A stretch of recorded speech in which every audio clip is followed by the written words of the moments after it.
Welcome in, everyone. Pull up a chair and join the conversation. I am so thrilled you're here with us today because we are heading to a place that frankly defies all expectations. Oh, absolutely. It's a destination that really challenges, our standard urban categories. Yeah, we're looking at Kunming, which is the capital of China's southwestern Yunnan province, widely known to a lot of people as the City of Eternal Spring. Right. And to guide us today, we've pulled together this incredibly eclectic stack of sources for you.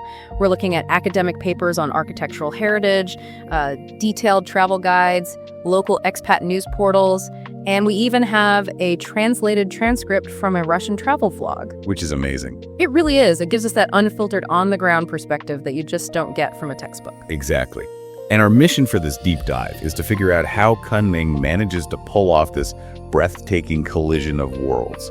I mean, you have ancient history rubbing shoulders with diverse ethnic traditions, a frankly mind-boggling floral economy, and on top of all that, a surprisingly cutting-edge contemporary art scene. It's a lot to take in. It is. Okay, let's unpack this starting with the flowers.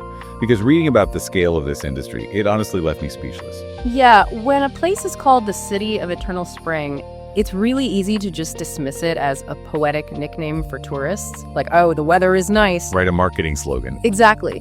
But that microclimate is the literal economic engine of the city. It's perfectly suited for year-round horticulture. To put the scale into perspective for you, the Dunnan flower market alone produces roughly 18 billion stems of fresh-cut flowers a year. 18 billion.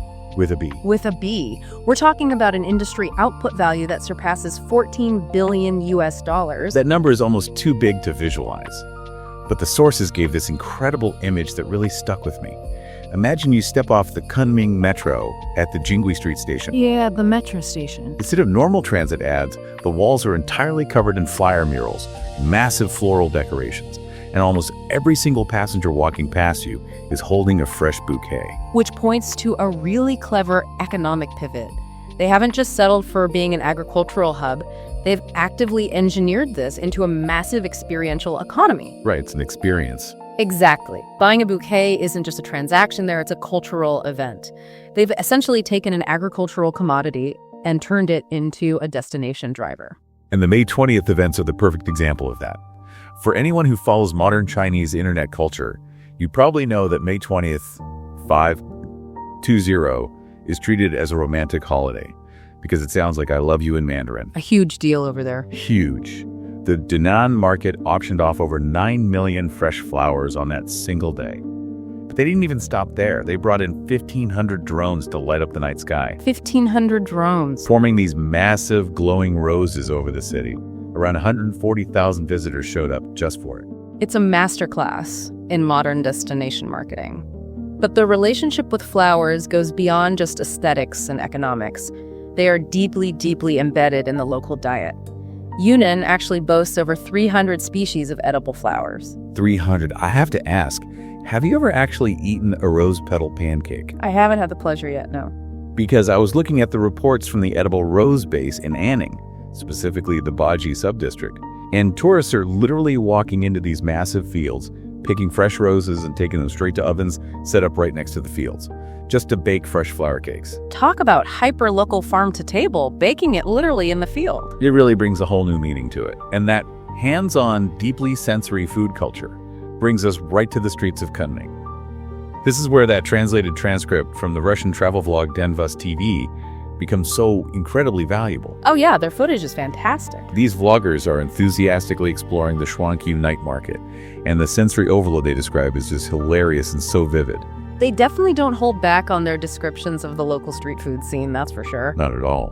They're navigating this maze of crowded stalls, totally surrounded by neon lights and steam, and they walk past a vendor selling pungent tofu and snail noodles. One of the vloggers literally jokes that it smells like a dinosaur just opened its mouth. The dinosaur, that's quite the visual. Yeah. Or olfactory, I guess. Right. But then, right amidst that chaos, they spot this massive line of locals just waiting patiently. The vlogger gets in line, finally pays their 10 yuan, and realizes they've just bought a freshly griddled pancake stuffed entirely with edible rose petals.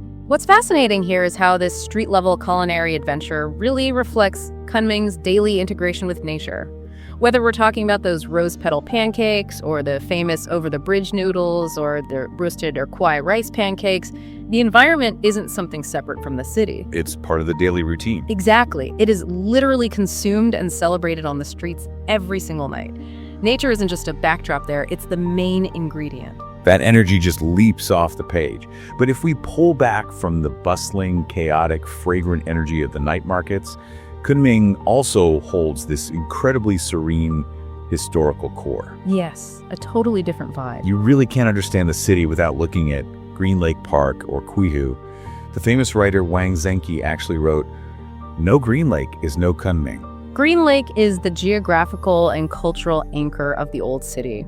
It's an urban sanctuary now, but historically, it was actually connected to the massive Dianqi Lake down to the south. Oh, I didn't realize they were connected. Yeah, Dianqi was known as the Nine Dragon Pool because of its underwater springs. But over centuries of urban development, that direct link was severed, leaving Green Lake as this beautifully contained space right in the city. And it serves as a literal sanctuary today. The sources describe locals practicing Tai Chi in the mist every morning. And during the winter, massive flocks of Siberian seagulls migrate thousands of miles just to winter at Green Lake. It's quite a sight. But I was really surprised to learn that it also carries some serious intellectual weight. It wasn't always just a peaceful park for birdwatching. Far from it. Green Lake fundamentally changed the DNA of Kunming's culture, particularly during times of national crisis. During the Sino-Japanese War in the late 1930s, and later during the Cultural Revolution, a massive migration of academia took place. Right, the exiled scholars. Yes, many of China's best universities and top intellectuals were relocated or forced into exile to the safety and remoteness of Kunming. The sheer density of brainpower that ended up there just blew my mind. I was reading the historical accounts, and it's staggering. We're talking about over 170 academicians and 2 Nobel Prize winners taking up residence in the immediate area around Green Lake. Wow, 2 Nobel winners. Yeah, they transformed a remote provincial capital into one of the densest intellectual hubs in the entire country. You can just imagine how that intellectual atmosphere seeped into the very fabric of the city. But the history around Green Lake isn't purely academic either. If you look slightly north, nestled at the foot of Yuantong Hill, you find the Yuantong Temple.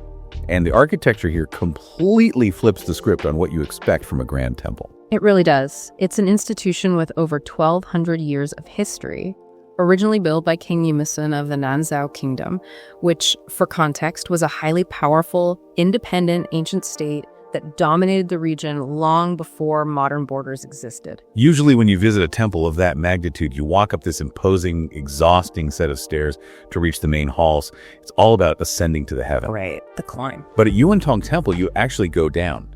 There are stone staircases carved right out of the mountainside that wind their way downward through the complex. It gives you this panoramic, descending view of the architecture. And the sources note it's a really unique mix of Yuan and Ming dynasty styles. And that visual contrast between the dynasties is quite striking when you see it up close.